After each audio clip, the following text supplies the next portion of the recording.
Magistrantūros studijose maisto technologijos ir inovacijos teorija tikrai neužima didžiausios studijų dalies. Labai didelis dėmesys yra skirtas darbui laboratorijose, kai tu jau gali prisiliesti prie tam tikrų produktų ar spręsti tam tikrus iškilus sunkumus, su kuriais susiduria pramonė. Tai tikrai padeda suprasti, ką tu darysi ateityje.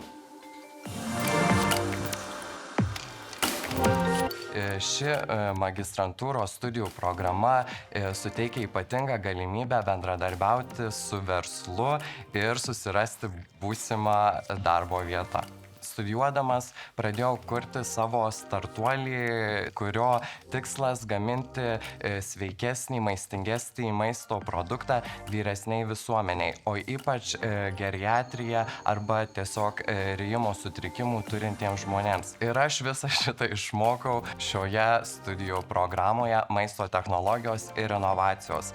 Tai puikia galimybė žmonėms, būsimiems studentams, kurie nori kurti inovacijas, inovatyvius maisto produktus ar tiesiog naujas technologijas įmonėms, kurios prisidėtų prie sveikesnės ir geresnės mūsų mitybos.